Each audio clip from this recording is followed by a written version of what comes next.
let's keep moving. What do you think of Iowa? And then Iowa. I'll give you my piece. Iowa's just kind of there, aren't they? Like, they're not really exciting.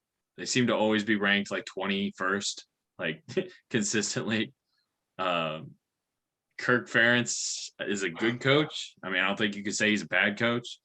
I had a threat of him being fired. This was it before? Was it last off season or was it? Yeah, I guess it would have been. Yeah, and then it kind of continued. And yeah, also in this off season. yeah. I think he's just so entrenched in that Iowa program that it's going to take a lot to get him fired.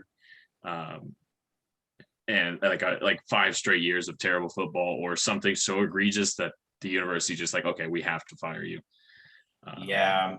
So my thing with Iowa is I feel like I always have a problem with coaches that don't put their players first.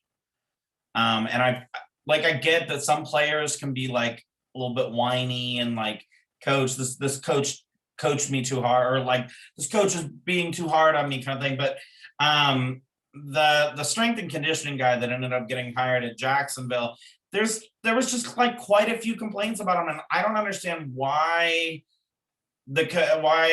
they didn't just say goodbye. Like, I get strength and conditioning is important, but strength and conditioning coaches are a dime a dozen. Yeah, I think Kirk Ferentz just has that amount of power there. Like if he would have wanted to fire him, he would have been fired. Like, yeah, well, yes, and that's what I'm saying is like, if he would have wanted to fire him, he would have fired him. And why didn't he? Like, why don't you care? I think it says something about Kirk Ferentz and like the person he is. I think that speaks volumes that he didn't come out and publicly like shame the strength and conditioning coordinator. I think it says a lot about him, but at the same time, like I said before, he's got so much power there. Like, why does he need to change who he is? Or like, yeah. And for context, everyone, the strength and conditioning coordinator at Iowa had some players at Iowa accuse him of making racially insensitive remarks to him. And then he ended up getting hired on at Jacksonville Jaguars by Urban Meyer.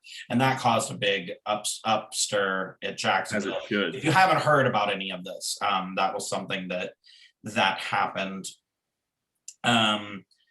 And so I just think that that's something to address and talk about with Iowa.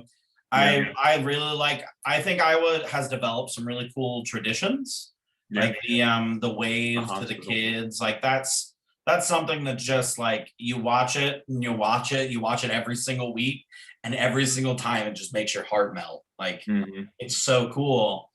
The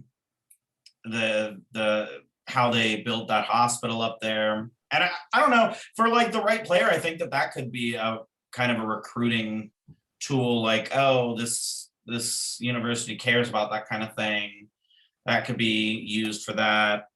I think their biggest recruiting tool is just their system and the fact that they get offensive linemen drafted. They get defensive backs and tight ends drafted. Like, yeah. Well, and honestly, they're just consistently good. Yeah. They're not exciting. Good. They're not flashy. They're just consistently above average. I wouldn't even say great. I'd say good every once in a while, because I think they made the Rose Bowl once 4 or 5 years ago. They made the Rose Bowl.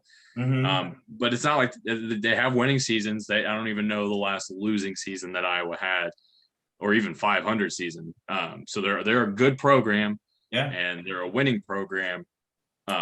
But it's not flashy, and they're never going to win a national title, and they're never going to win a playoff game, or as long as the playoff 24th nationally in recruiting, which I think is funny because that coincides with about what they're ranked and what they finish ranked every year. And they're 3rd in the West and 7th overall in the Big Ten. They have 7 4-stars, 12 3-stars. I'd be curious, are the majority of like the 4-star? I'm sorry, I wasn't completely paying. Did you say they had a 5-star? No 5 stars.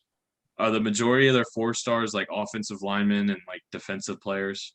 Even if you know that off the top of your head, I'd be curious. Yeah, let's see here. We've got their best enrollee is an offensive tackle. Second best is a guard. Their third, one of their wide receivers is what do you play? I feel like a wide It has him, receiver. it has him listed as an athlete. Okay. Um, But still, if you're a wide receiver going to play at Iowa, like, yeah, you're not going to get recognized going to play wide receiver there. yeah, yeah. If you want to go and play in the NFL, like, yeah, the next three 4 stars are all rated as athletes. Okay. So they'll probably put them in different positions. Yeah. But yeah, that's all I got on Iowa. I think that they have the potential to maybe win the West every now and then. They got that shot every single year. Like, it's not, I feel like it's not that Iowa's going to go out there and win it and just roll through everybody and win it. It's kind of like, oh, Wisconsin had a really bad year, and oh, Northwestern had a down year, and oh, I guess Iowa was the champion of the Big Ten West this year. It never feels like Iowa ran away with it, or like they're the dominant team.